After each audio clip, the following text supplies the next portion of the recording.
pretty kitty. Hi. This is the best Dustin's ever looked. Oh my gosh. Oh, I wish we got a screen grab of that so we can just be like, look at our co-host. Which one is that? That's May May.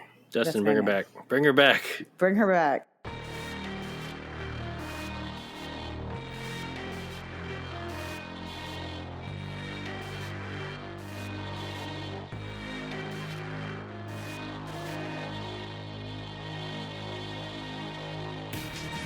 Welcome to another episode of Pajiba, the Pajiba television podcast. I'm Pajiba comedy editor Dan Hamamura. With me, as always, our Pajiba managing editor Tori Preston. Hello, Dan. Hello, Tori. And what is your name? Andrew Dismukes is Satan. I didn't read that right. The head of the Andrew Dismukes is Satan fan club, Dustin. That works. Hello, Dan. Did you know what Soul Sister was about before you watched? Well, you didn't see the episode. I haven't seen. SNL I missed that SNL for some reason. Yeah. Did you know what that song was about? Soul Sister. I mean, it should be obvious, but it's such a white band that it never even occurred to me that that's what it was about. I don't. This is the song. This is "Hey Soul Sister" by Train. Correct. I guess no. Well, from that SNL skit, we learned that it's about like a white guy courting a black woman. And then it's got some really cringy lyrics that I didn't realize. But that skit aired in like October 19th. And since then, that song has been stuck in my head on constant rotation. So much so that I've infected my family with it. I've infected my friends with it. And people are just walking around singing, "Hey, Soul Sister." Oh, no. It's hell. It's the worst kind of hell. I mean, it sounds pretty great to me, Dustin. You've got music playing in your head and in your heart. I feel like I just recently learned that Train's other song, was it like Drops of Jupiter or whatever? Yes. It's about like his dead mom or something. God, I had no idea. There's some whole backstory to that one too. And I'm like, this band is so like, why am I learning the secret history of these songs now? 20 years later, yeah. Like what? Like what? I feel why? Like you don't often learn the real meaning behind a song until you try to sing it at karaoke, and then then when you see the lyrics in front of you and you're trying to keep up and sing them, then you're like, oh, is that what's in this song? Oh no, I didn't know that at all. My favorite for me for that was the Third Eye Blind,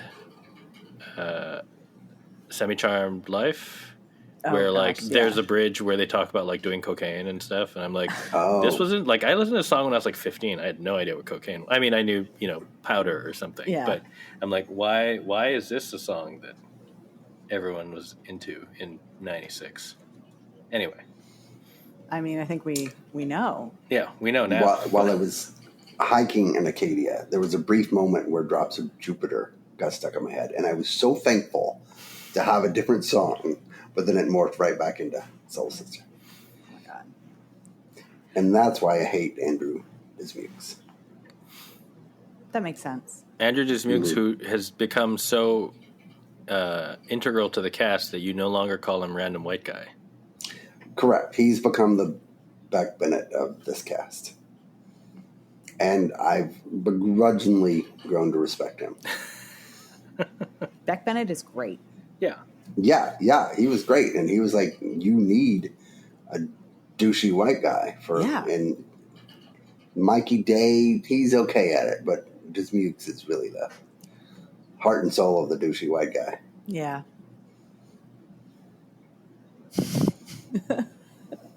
An important class.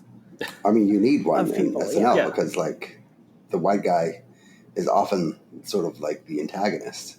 I feel like But this is how far we've come as a society. That like, yes. Remember when SNL began and it was all douchey white guys and a couple of women? Yeah. And now it's like, no. We need to make sure diversity. We need to make sure we've got one really good douchey white guy. Yeah. Yeah. I'm proud of us. They're keeping them employed. Tonight I had a certain amount of vodka left in the bottle, and I poured it in, and then it turned out that was way too much. So I put grapefruit juice in to fill the glass, and I was like, oh, that is way too much. So then I split it between 2 glasses, and that was still too much. So I put ice in both of them, and it was still too much. And then I topped them both off with more vodka. With a seltzer. So you're having Greyhounds. Seltzer Greyhounds. Okay, sparkling Greyhounds. But yes, they're really good. But you're drinking both of them? Yeah, of course. I just didn't want it all. I mean, it was. But you're still having the same amount of vodka, right? Correct, but it the spaced out. Right. The ice melts. You get a little hydration. Yeah. Yes. I just like that you kept saying it was too much, and in my head I was like, oh, that means it's too much vodka. It's too much vodka. I was like, no, it's just not balanced. Yeah, exactly. It's gonna drink all of it. I remember, Greyhounds treating you really well in the past. Like, definitely no way this is going to be a mistake. Oh, yeah. Especially with just the right amount of vodka. Yeah. Which is all of it. Yeah. You do have some more left, right?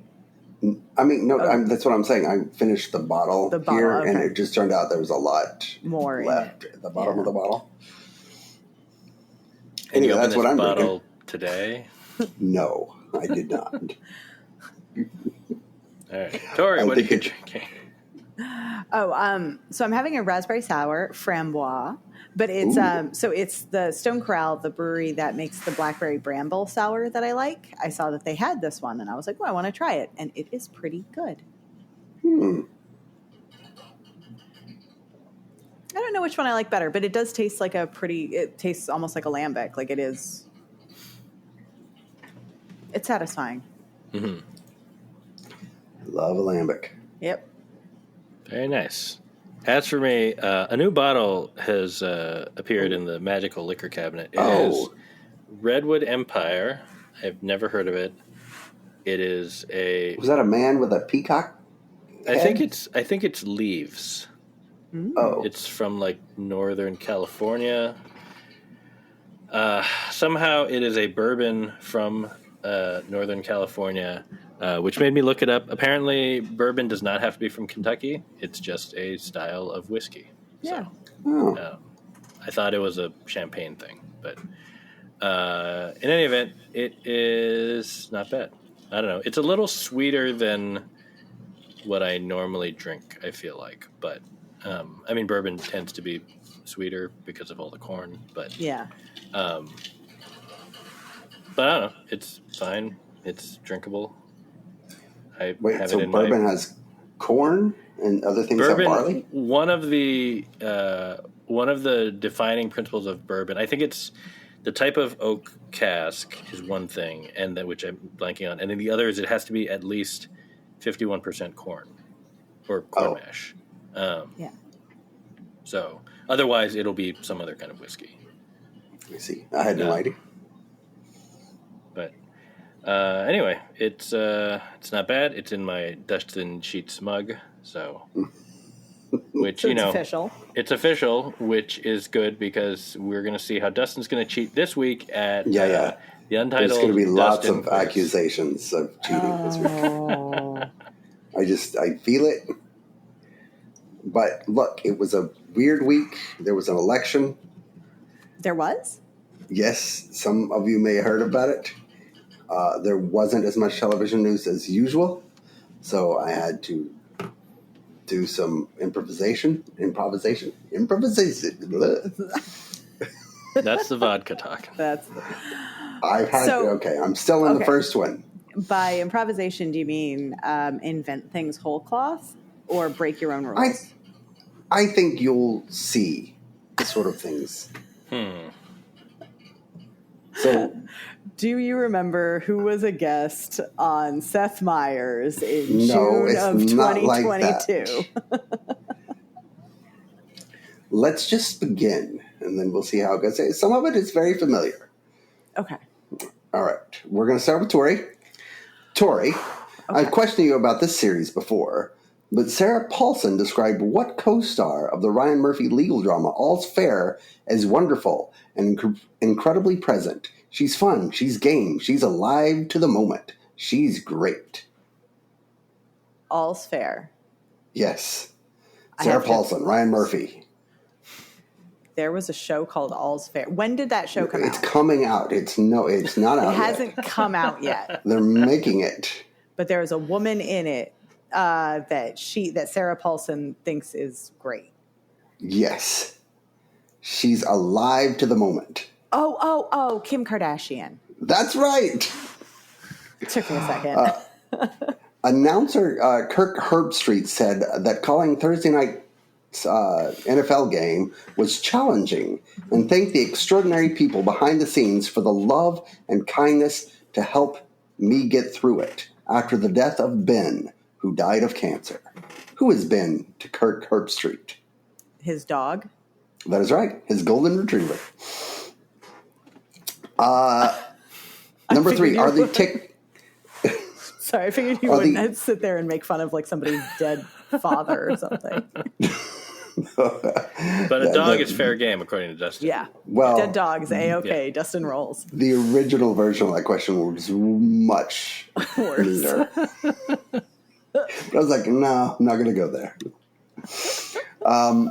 Number 3, are the viral TikTok videos of English teacher creator Brian Jordan Alvarez dancing, often shirtless, effective and charming, or wildly cringe?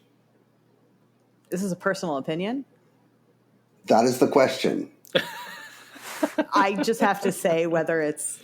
I've never seen one because I'm not on TikTok, but... they're all over every social media. You've never seen one of these? I have heard that they exist. I have never watched them. I would say it's cringe, not because I just find confidence weird.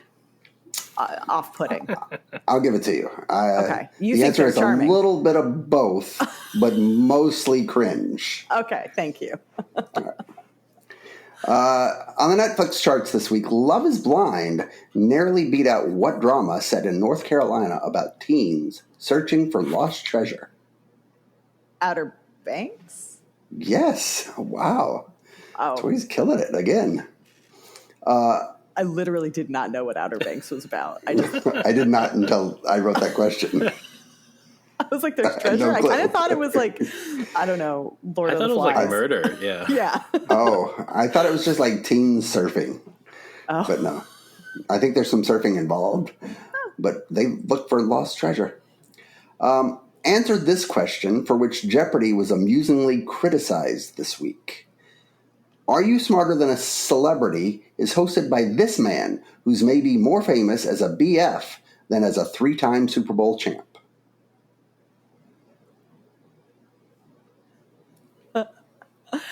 As a BF than a 3-time Super Bowl champ. So there's a football player who's friends with somebody else who's famous. And BF. And we're not saying BFF.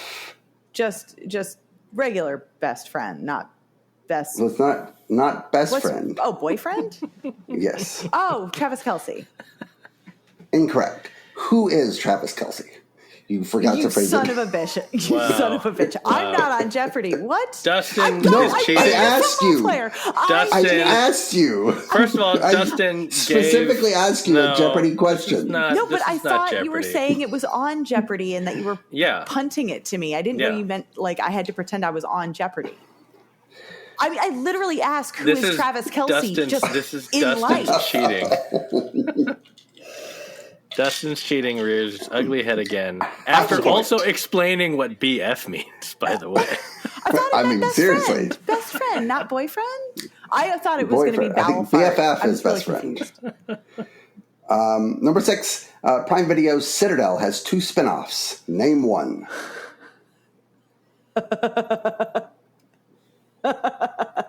Norma. No. There's something like that, right? Not really, no. One of them is Diana, and the other is Honey Bunny.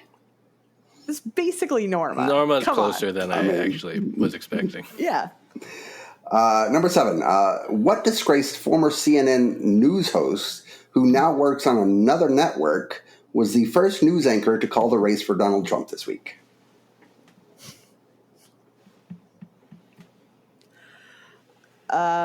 Disgraced CNN. I have no idea. Chris Cuomo. He called he it is at like 1:22 a.m. Where does he work now? Newsnight.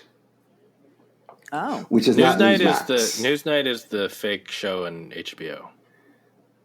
No, it's The one an that's actual network. in the newsroom. They're called Newsnight. Yeah. Okay, and the final question: yes or no? And there's only a yes or no answer.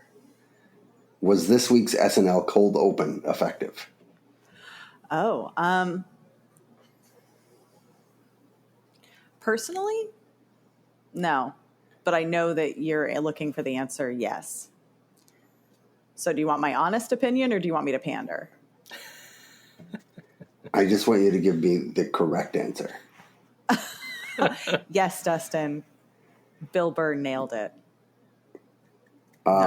Incorrect. No. What? I said I didn't agree. What?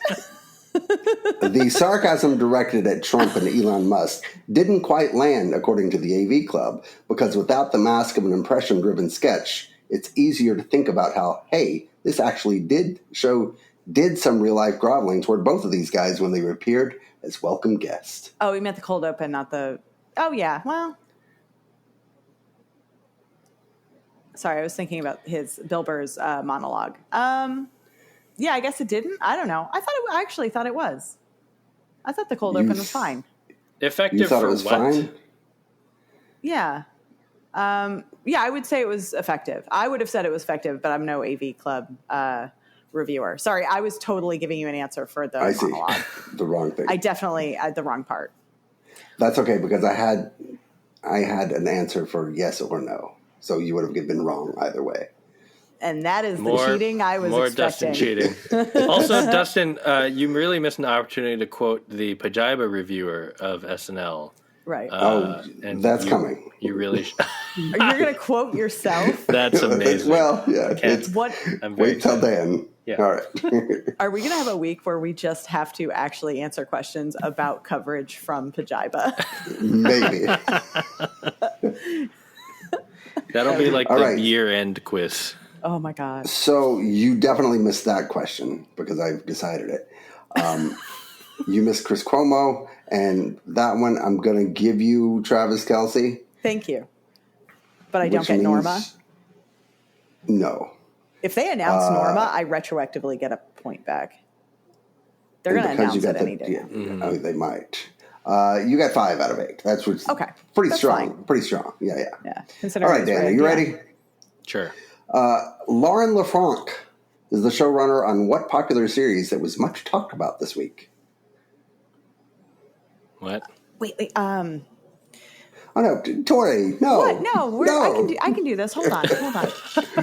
I got this. Just one second. We don't have time. Oh.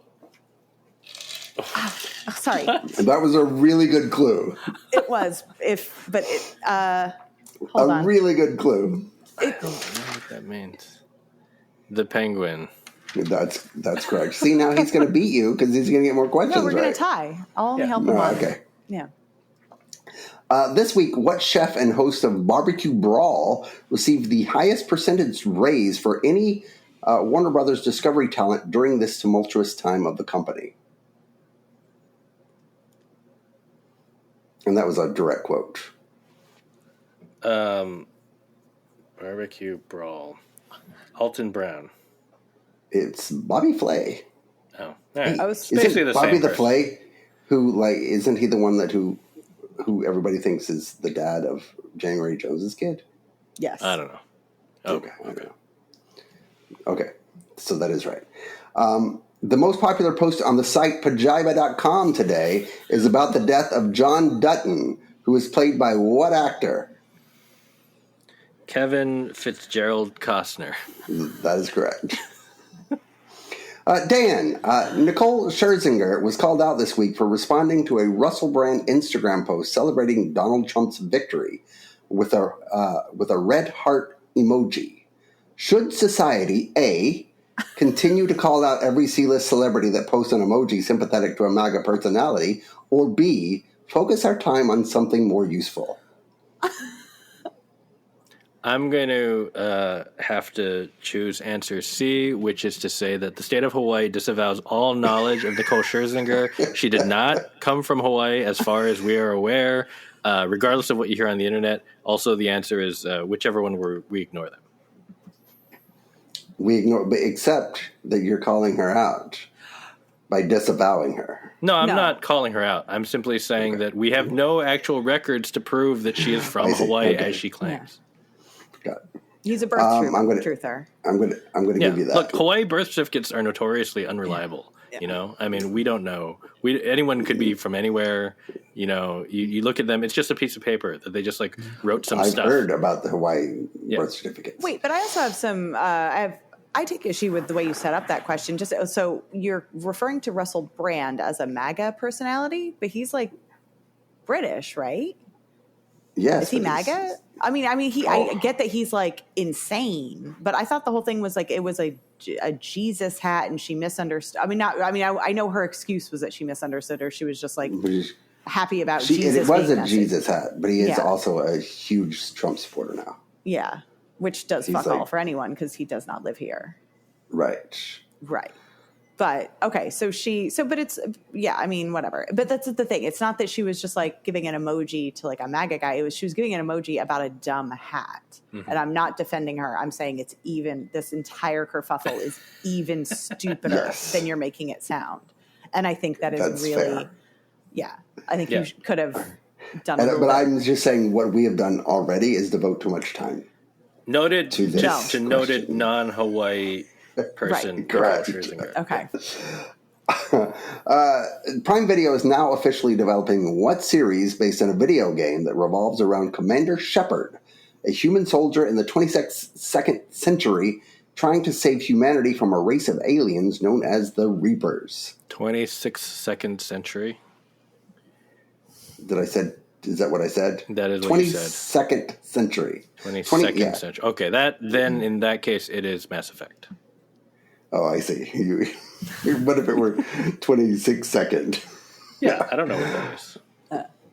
What SNL cast member apologized this week to Ariana Grande, conceding that during their on-show kiss, he opened his mouth too much? Wait, how many correct answers do I have so far? I'm not telling you. Okay, wait. I got the first one thanks to Tori's assist. I got Kevin Costner. Yeah. I don't know if I actually got Nicole Scherzinger right or Nobody's sure right now. Nobody knows. I got the last one. All right, I think I can answer one more. Bowen Yang. That is correct. Yeah. This arrogant, abrasive, and popular ESPN personality said this week that he would seriously consider running for president if told he had a shot at winning. Sounds like a real professional sportsman. Skip Bayless. You know that's not right. That's the answer I'm giving. I'm talking about. He's abrasive. It's true. Tony Kornheiser. Stephen A. Smith, as you know. So close. Mm-hmm. The problem is he was the other guy on the show. Mm-hmm. The final question is multiple choice, Dan. Regarding Bill Burr's joke about Kamala Harris needing to put on a dress and whore it up to win more votes, if you were writing an SNL recap, would you, A, call out an obviously sexist joke and be accused of contributing to the same woke mindset and identity politics obsession that cost the Democrats the election, or B, say nothing and risk being labeled complicit in Bill Burr's obvious misogyny? See, I would point out that he did a drive-by on Asian people, and no one really commented on it at all. So that's just me. Yeah. The answer is C, but for a different reason. But the answer was C. But for a different reason, it's still not about the H. That's right. All right. You're just simply supposed to say that the joke wasn't funny, which is both accurate and not likely to incur any wrath from anyone. Nevertheless, the Pajiba recapper neglected to do that this week. It's unfortunate that the Pajiba recapper just misses on so many monologue joke critique opportunities. So the both of you are in luck this week because there's a tiebreaker. So we are tied, though. We are tied. Yes, Okay, technically you great. are tied. That's great. Okay. Donald Trump defeated Kamala Harris and the Democrats this week. Is it A, because Donald Trump was the better candidate? B, Democrats didn't offer a better alternative to Donald Trump? Or C, Americans are dumb?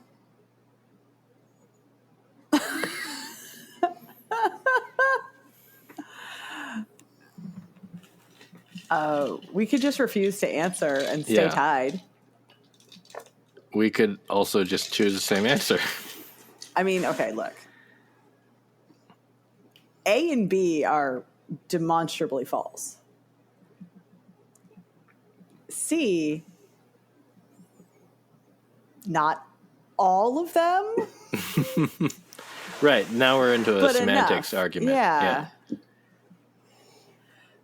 So the answer is D. I think it's it is going to be D. some other thing. There's D. It's all of No, the I above. don't have another. That's all I have. No, It's I just- don't have anything. Yeah, that's those three. The only options I have. I was running late. I couldn't think of a D. Is he lying? Dustin lies. Dustin does I'm not lie. lying. Okay. D Well, for Dustin is D for Dustin. Yeah. All right, we're saying D. You're saying D? Yeah. I don't have a right answer because I don't know the right answer. So it's D. I guess so. Other unknown. We continue to be tied. I mean, it's just great. wanted you to insult someone in America tonight, I mean, but I failed to elicit that. I feel like I was pretty. I don't know if it was insulting. I think I was right. I would think I was accurate. Yeah. Also, we've insulted you several times, so Okay, Yeah. that's true. we're doing great. You are in America. All right. That All right. was a tie. Another Did you excellent have- quiz, another excellent tie. Yeah. Did you have an answer to that question? Like, was there a right answer? No, there was not. So how was it going to break a tie? I have no idea. I just wanted to hear what you had to say. I love that the tiebreaker that's just the perfect Dustin tiebreaker. I think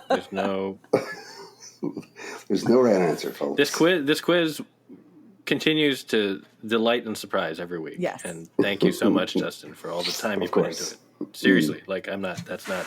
Yeah. We make a lot of fun of Awesome. we make fun a lot, but this is great. This is the highlight. This is the highlight. Yeah. Other than the other highlight, Survivor. Right. Which 2 weeks in a row we got a pretty good, exciting episode with kind of new stuff happening. Are the producers actively trying to help? What's her Rachel? Yeah, Rachel. Oh, maybe, yeah. Right? It feels like last week I was kind of they couldn't predict who Saul would give it to, but it definitely felt like, you throw in something like that, it could go to her. Mm-hmm. And I know, they probably, I don't think they could have added the hint to the fries, knowing she was getting it. I can understand if they had it in there and it was just a total fluke that she got it. I don't think there was a way they could have. No, you could have. Because you knew you could have put it in the one, because you knew she had the most money Right. at that point. Going into that one, so she would Right. probably, yeah. Right. So it's really more a wait to question of add it, yeah. or it's a question of it's definitely in that one, and then Put it at- I yeah. don't, and then have Jeff pull that one when It's her. when she has the Yeah. most money. Right. Because it just feels like it's somebody real. She is very lucky, or the producers are getting a bit more active. I think I don't think it's. I think it's luck. I mean, Yeah. we joke, too, yeah. but it does feel like, at least for the last 2 weeks, she's had a lot of luck. Yeah. But the thing that was so exciting about this week, at least for me and Dustin, I know for you because you wrote about it, was the way that she used that luck to her advantage. Yeah. Which was really interesting. So just to go through it quickly before we get to the end part, it was what's it called? Auction, Survivor Auction. Yeah. Which I'm glad they brought it back. It's fun. I actually kind of like the getting money from the jungle twist, in part because I didn't know you could not get money. I mean, how bad could you have to be? Andy is so bad at this game, guys. Andy is so bad. But here's a question. So did he, I mean, to be fair, I absolutely think it is possible to like walk right by one and not realize it. Like yes.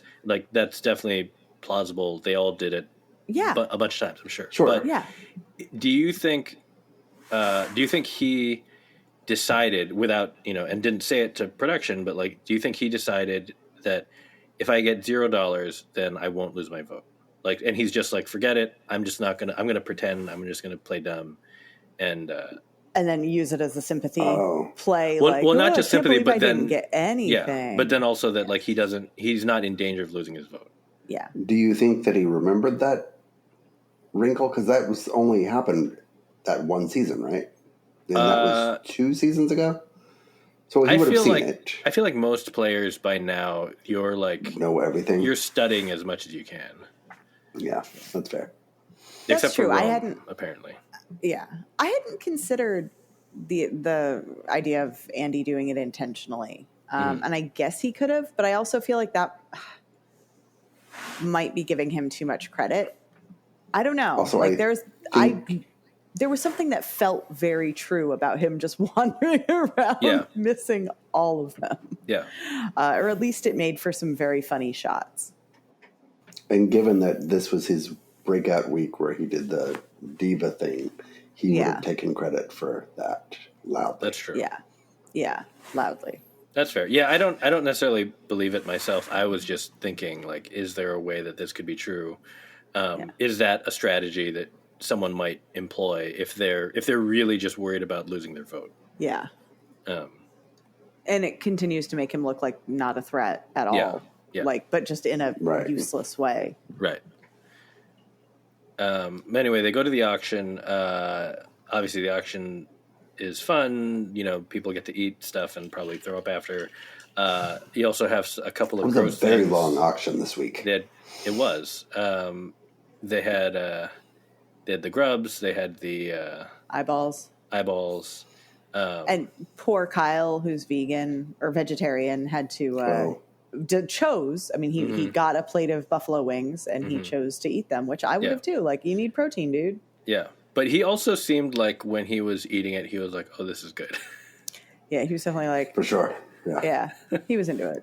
Yeah, and then at that when Rachel got her burger and fries, then she got the clue to the idol that she found back at camp.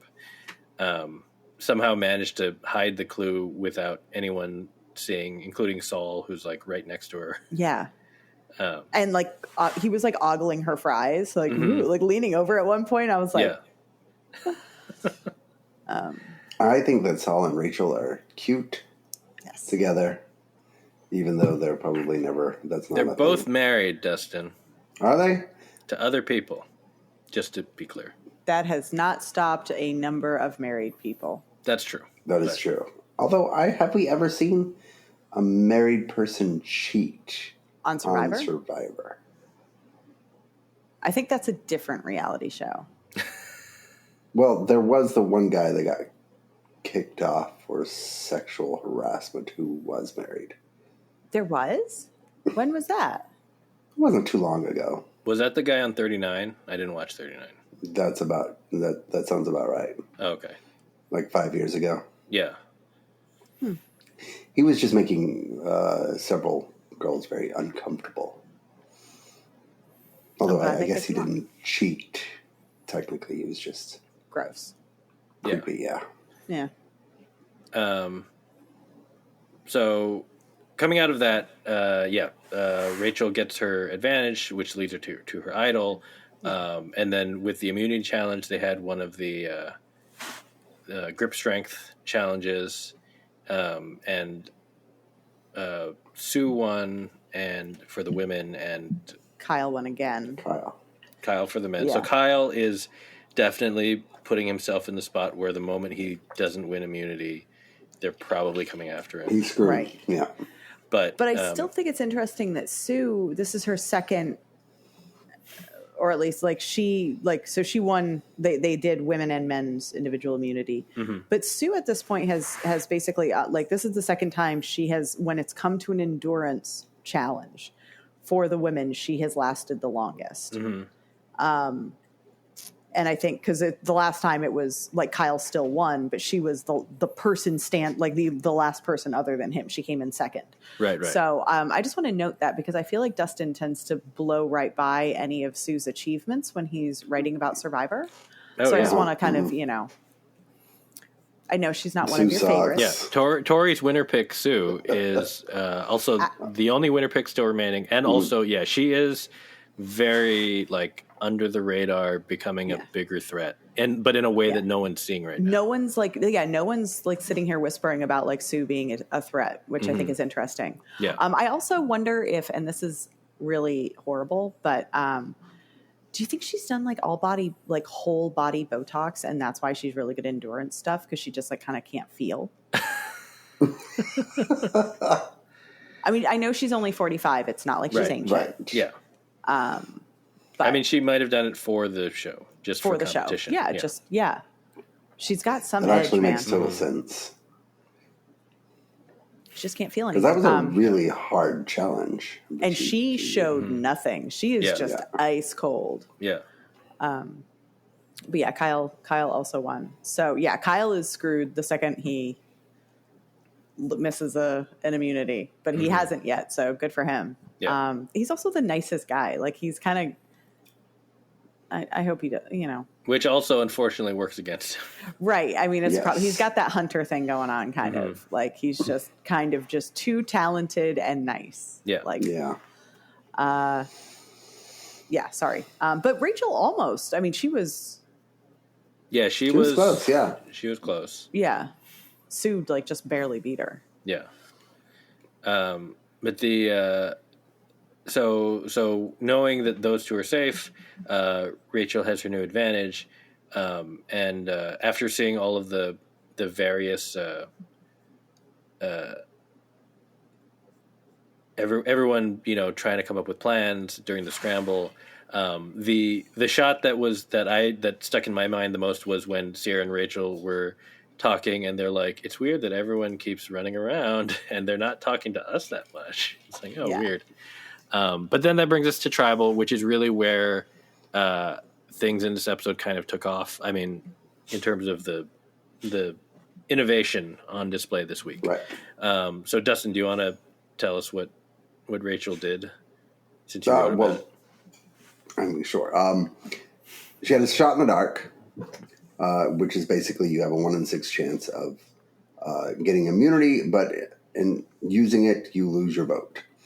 And she became the first player to use a shot in the dark, not because she thought she would get immunity, because she wanted to see the reaction of the other players when she didn't get immunity, because she had an idol on her, and she thought that she could gauge their reactions to decide whether or not to play the idol. And she did, and she correctly did not play the idol. Mm-hmm. So she lost her shot in the dark, but she kept her idol. Got to keep her idol. Which, honestly, this is as valuable a use of the shot in the dark as anything else. Yes. This actually feels more powerful. Yes. Than just, I mean, other than obviously if you are safe. But even then, the only times it's come into play where someone was safe and they were going to go home, they went home the next week. So right. But it's just a smart gameplay. Mm-hmm. Yeah. Just a small little wrinkle that just sort of shows why she's the threat that she is. Yeah. And she didn't say like that. A lot of that people kind of guessing that was what she was doing came out on Twitter afterwards. Like there's no, it's not like she ever talked to camera and said like, this was my strategy. She kind of admitted it was her strategy after the fact, but you could tell, you could see her like looking at faces. Yeah. They did like show both her looking and other people looking at her to make you at kind home of make aware. that connection. Yeah. Like this is what she's doing. Yeah. It also had the added advantage that I guess she was left out of the vote, and here she didn't have to vote, therefore she did not have to create any enemies. Right. By voting against anyone. Right.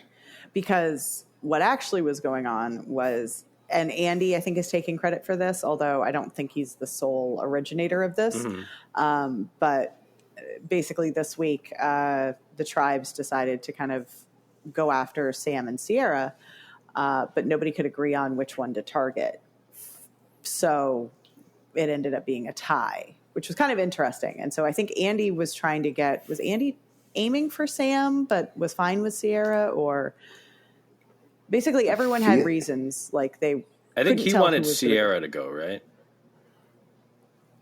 Maybe. Yeah. I can't remember. Strange because we did not get to see the first round votes this week. Yes. We don't know who voted who, like against. But it was intentional to split. Was it intentional to go to? Why would they intentionally want to go to a tie? I don't know if they necessarily wanted to go. I don't know if they necessarily wanted to tie per se, but because again, they didn't know that Rachel was going to play her shot in the dark, right? So if Rachel didn't play her shot in the dark and she voted for one of them, then that person's gone. That would have, yeah. But I think the split was in the event that there's an idol. Oh, that way. Gotcha. So because they had enough votes. Plan. Right. I think it was planned to split. Yeah. And Sam couldn't vote. Yeah. Because he was the one who had the most money out of the auction, so he's the one who lost his vote. Right. So when they did tie, it was kind of interesting because like Sierra could go vote, but Sam couldn't. Mm-hmm. And it was unanimous Sierra, other than Sarah's vote for Sam. Right. Yeah. So Sierra's gone. And the plan apparently was for everyone to vote Sierra. If there was, in the revote. Mm-hmm. Yeah. So. Which I was a little surprised by. I would have thought Sam was a bigger threat, but I guess because Sierra was also kind of in the budding women's alliance. Right. Mm-hmm. Although that's why I thought the women would have saved her. Yeah. Yeah. And gone after Sam. I don't know. Part of me wonders if they were if this is one of those cases where the sense is that Sam will be a better shield. So you're weakening him, but you can keep him around as a shield. Yeah. I mean, if you're like one of the bigger threats. Yeah. That makes sense. Right. Yeah. But I mean, it doesn't always work out, obviously, but I think that's the theory. Yeah. But yeah, this is Andy's big power move. Although it seems like everyone else was. I don't know how much credit Andy can really take for this, I guess is my question. Mm-hmm. Well, I would say after this week that the favorites are probably Sue, Rachel, and Andy. Saul. You think Andy? Well, not Saul? To go to the final three. Oh yeah. They'll drag him. I worry that Rachel is. I think she's starting to get on people's radars. And she's still got that idol. She does, but she's good at challenges. She is, but again, I don't know. I think that it seems like she and Saul are kind of playing. They're almost at the point where they're going to play as a duo. But I think that she kind of needs that. She needs someone that she can like fully trust to have a shot. I think, even with the idol, even with how good she is at the game generally, just because she's kind of been on the outside for a lot of other stuff. Yeah. Or I don't know. I mean, Sam could also come to her now that Sierra's gone. There's that possibility. I can't see her. Why would she trust Sam though? I don't think that she would, but yeah. I don't know. I think that she has a lot of paths, except for the fact that people are no doubt realizing that she's a threat. Yeah. Well, she might be smart to pair up with Saul and Kyle. Yeah. They could form sort of like a team. They'd be very formidable. But they never do. Like, the strong players never stick together. They always vote each other out. In Australia, they protect each other because they know they need shields. Mm-hmm. Yeah. Well, and Saul's an interesting pick because he also doesn't seem to have any strong alliances. Right. So it's like they could use each other. Although whatever he's got going on with Genevieve, maybe. Like, it doesn't seem like he really has.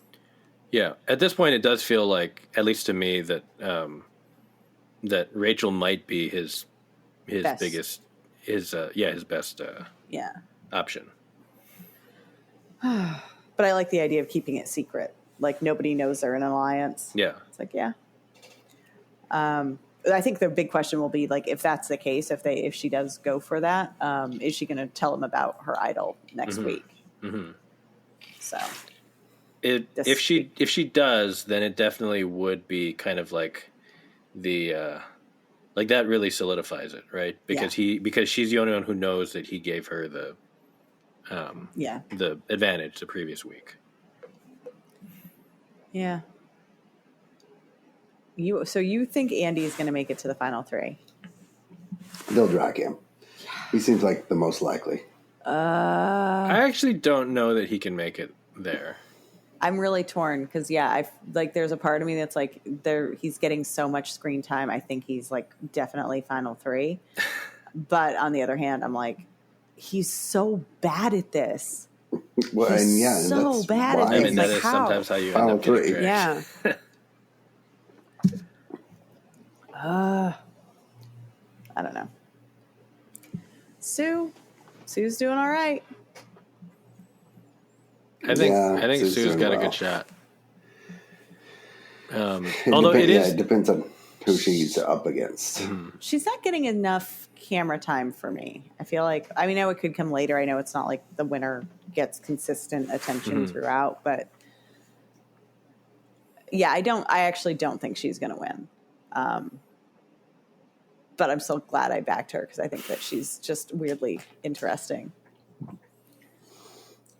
Well, like, why is she lying about her age? Like, what is she doing?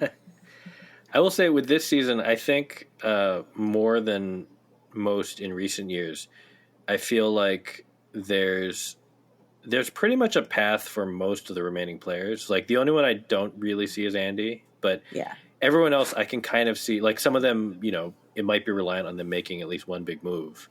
Right. But like some of them I can kind of see, like, okay, I can see, like, here's the stuff you survived. Here's the stuff where you were in a power position.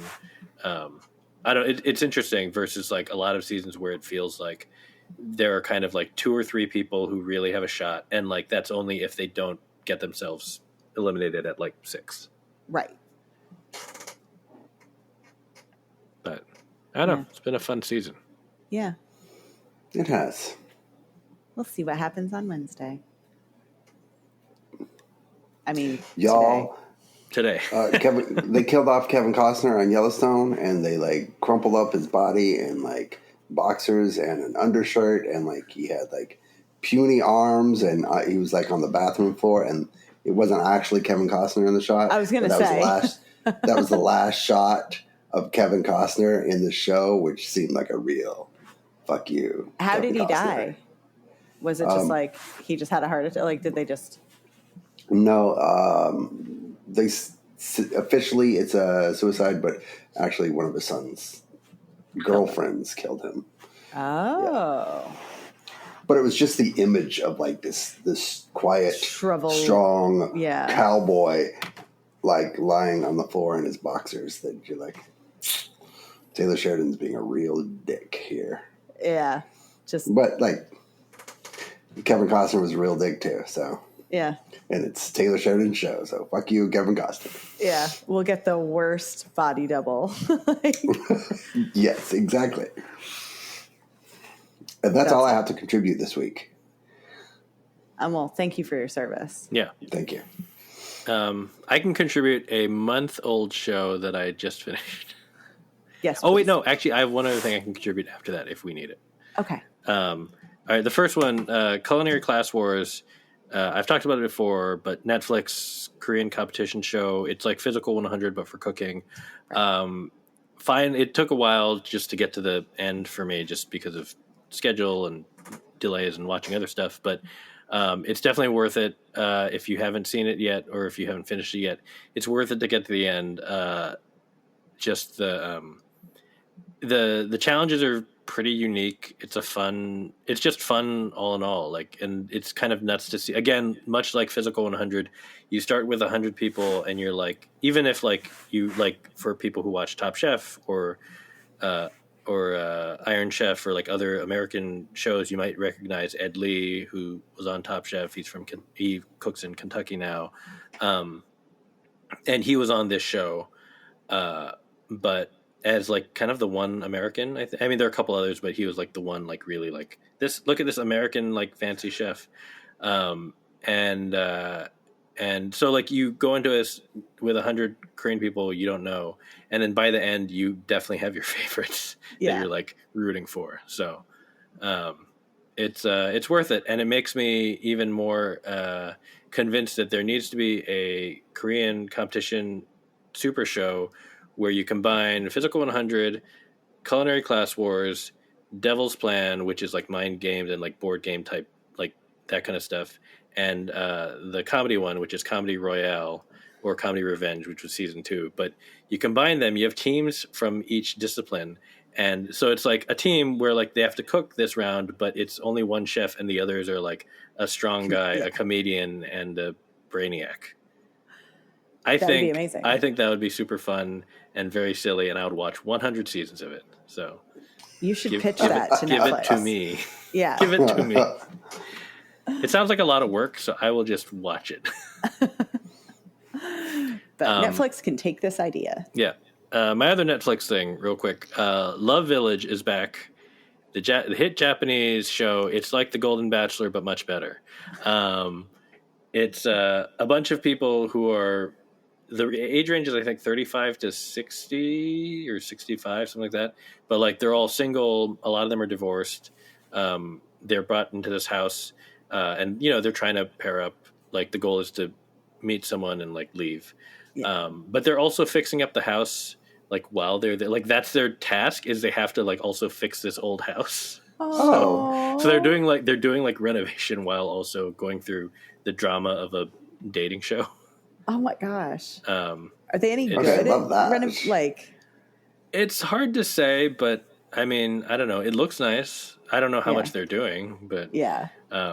Anyway, and it has a very like Japanese reality show feel. If you watch those, it has the not panel, but there are two hosts who they cut back to who comment on it. So you're getting a lot of that. I don't know. It's entertaining and goes very quickly because it's also like 30 to 35 minute episodes. Yeah. That's great. Mm-hmm. Anyway, a short reality show. Yeah, it's weird. A dating / home renovation show. Yeah, I mean, it's mostly the dating part. The renovation's just kind of like on the side.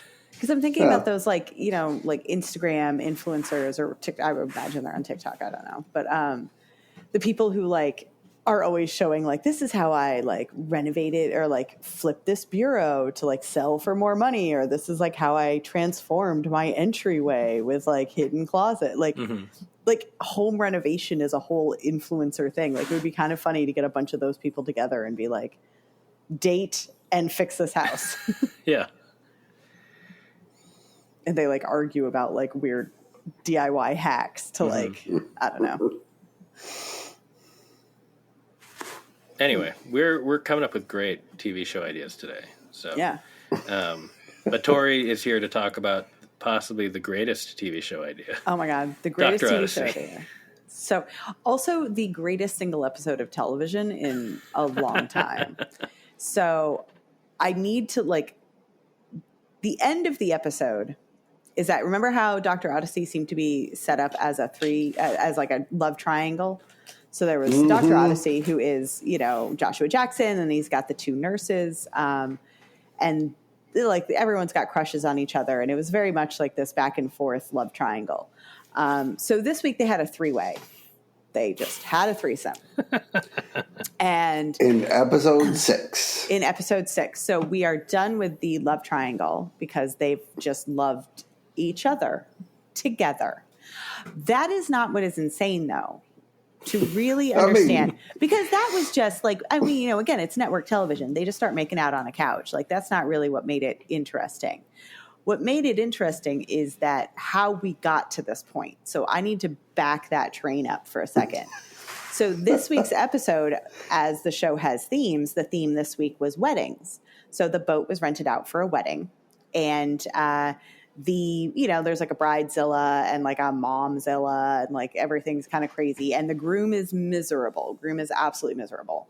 And what you basically find out through the course of the episode is that thanks to that like STD ringworm, where like, you give someone ringworm by rubbing up all on them, you basically find out that everyone's been cheating on each other.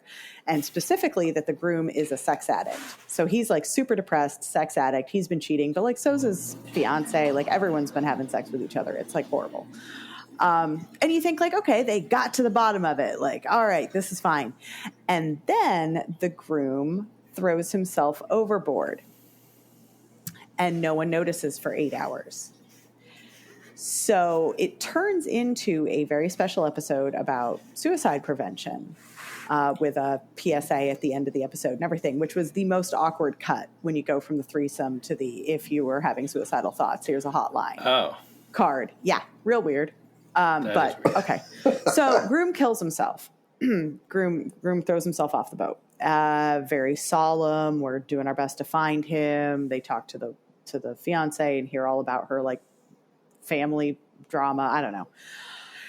And so the next night, Dr. Odyssey and his two nurses, very hot nurses, one of them is a man, I should mention. I don't, if people don't watch the show, there's Philippa Sue as Avery, and then Tristan. I don't remember the actor's name, but charming. They're all very hot charming. Guy, yeah, hot guy. Mm-hmm. Frequently has his shirt off more often than Joshua Jackson. They meet up in the kitchen to eat the wedding cake because no one's going to use it. So that was probably the most distasteful part of the episode, if I'm being honest. They eat the wedding cake, they get a bunch of champagne, and they go around and they start giving their bucket lists. And from this point on, it is 10 minutes of them saying what they want to do before they die. Now, Tristan goes first. Blah, blah, blah. I want to have kids. I want to have blah, blah, blah. His last, number 5 on his bucket list is I want to have a threesome. At this point, they're sitting by the pool. There are 3 of them. You as an audience member immediately clock where this is going. Mm-hmm. The show makes you wait through Philippa Sue's, through Avery's bucket list. Guess what her number 5 was? She wants a threesome. So now you're like, oh, there's still 3 of them there. 2 of them want a threesome. I wonder where this is going. Joshua Jackson's character then takes them back to his suite, at which point you're going, I bet he's got a plan. Turns out he doesn't. His bucket list was not going to include a threesome because, as Joshua Jackson and any character he plays very accurately points out, I have already had a threesome. I was a hot ticket in college. Believable. But then he describes it. It wasn't a very good one. And so then they're like, well, you should have a good threesome as your bucket list. So they basically force him to have a threesome on his bucket list. And he's like, all right, fine. And then Avery kind of goes, well, I'm game, and like slouches down with her legs spread, and they all start making out. Like, but it took 10 minutes to get to the threesome that you knew was coming. It was totally worth it, though. It was great. I mean, the buildup was great because, I mean, you had to have the buildup because you couldn't show the threesome because it was just like they didn't even have their clothes off. They just like kiss. And then again, cuts directly to the suicide hotline card. So the episode was like, and I had a lot to drink before I had watched the episode. and I may have dozed off a little in the middle and woke up for the threesome and then saw the suicide card and had no fucking idea what that was about. So you did not realize that the groom threw himself off the boat? I had recalled that after, but I missed. I think I'd seen that and then had fallen asleep from that point until the threesome. Oh, okay. So I remember his shoes. Yeah, but I didn't see all the very special episode part of it. Yeah, and you also didn't see the 10 minutes of bucket lists. No, I did see all of that. Oh, you did watch all of that. Okay. So I saw all the threesome part. Yeah. Okay. Oh my gosh. But I do want to say two things about the episode. Yes. One is the ringworm was totally an Abbott Elementary storyline. No, but theirs wasn't STD. Theirs was your normal kids get ringworm in school. Like that totally made sense. This was more like this is the rip from the headlines 911 stuff where it's like there has been cases of this. Yes. But that was the other thing. The getting stuck together, having sex that happened in the beginning of the episode. Oh, yeah. That was in 911 and the season premiere last year. So basically Ryan Murphy stole from himself. There's only so many emergencies. Yeah. Dustin. But that specific emergency where they got stuck. Did they do the balloon thing, the catheter, the like inflatable catheter thing? No. But you know how Pacey was telling a story to sort of calm her down? Yeah. Yeah, that's what's his face did on 911. He was charming and told the relaxing Shimmer Bobby. Not Bobby. The good-looking guy. Buck or Eddie? Buck. Yes. Okay. Buck. Okay, but wait, did it happen on a boat? Yeah. No, it did not. It happened in a hot tub. Completely different. Yeah, sure. Yeah. Well, if there's a B-NATO, we'll know exactly what Ryan Murphy is doing. No, this episode was great. And I've said this before, like, it's not, the threesome was not, obviously, that is not that surprising. It was just the context that, like, why would they insert it into this specific episode? Why did this specific episode happen the way it did? Like, what are they doing? It was the totality of it. Also, Margot Martindale. Yes, Margot fucking Martindale. Like, I didn't even mention, like, the fact that Margot Martindale and her big drama was, like, a bad sunburn. Like, that is so low on the totem pole of, like, what is bananas about this episode. And all I could think of the whole time was, like, this is the closest I've come to feeling the feeling I felt when I watched Nip Tuck and Dr. Doom banged that chick off a balcony. And that was just this one momentary instance of like, what the hell just happened? It was that feeling over the course of a whole episode. It just kept getting weirder and weirder and weirder and weirder. And it was a network show. It's only episode 6. It's only episode 6. And it can't, there's a limit to how weird it can get. It's an ABC That's show. True. Like, what you don't know if it's going to somehow get weirder and better or just completely go off the rails like Ryan Murphy does. Right. But I love this for him. Right. And I kind of feel like on this particular premise, you can get as weird as you want and we'll still be there for it. None of us, I don't know what happens on a cruise. I'll buy it. Right. But like truly, the most unexpected part was eating the wedding cake. But I'm also like, it just seemed so distasteful. And it was this huge, like, no one, and I guess that's what happens if a wedding, like what are you going to do with it? You're just going to throw it out. Why wouldn't you eat it? But it wasn't just like, oh, they like didn't get married. Like somebody like didn't show up at the altar. Like the guy died. Mm-hmm. Anyway. I feel like, Tori, as you describe this, it feels the way that I think we all feel or have felt when Dustin was describing Riverdale. Yes. It's just like, I know you are reporting facts because you are a person of integrity, and yet it sounds like you're making all of this up. I'm very confused. I would say that unlike Riverdale, Dr. Odyssey is wildly entertaining. Somehow Riverdale was completely batshit and still not very much fun. Pacey is really good at what he does.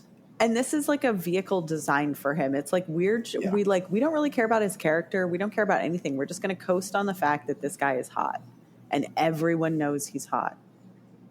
And he's just charming. And that's fine. He seems like every year he hits a new level of hotness. Like he's just that guy that somehow is hotter as he ages. Yeah. He does. Yeah, I don't get it, but good for him. He grew into it. Mm-hmm. Because I never was like I didn't think Dawson was hot, but I never really thought, I was never a Dawson's Creek person, but I didn't think either of them were that hot.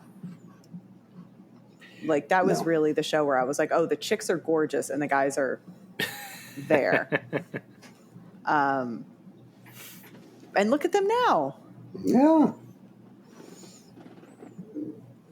Unfortunately, Dawson has colorectal cancer. Yeah. But he's going to be fine. He's still not hot. No, he never was. No, he never was. What a weird casting. But Joshua Jackson worked out. Yeah. This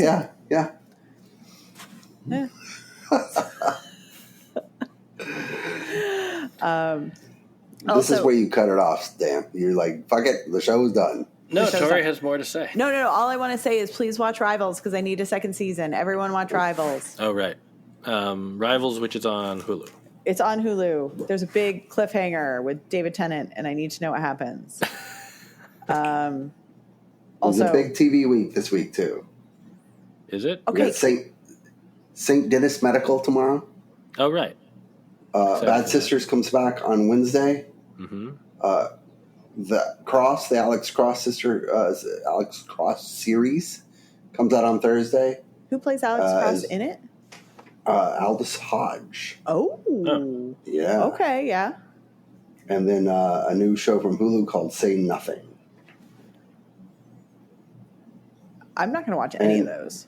Oh, and Cobra Kai comes back for part 2. And then on Sunday, Landman premieres, the new Taylor Sheridan show with Billy Bob Thornton and John Hamm. Doesn't Silo come back this week? I think it does. I think it's like tomorrow. Either this week or next week.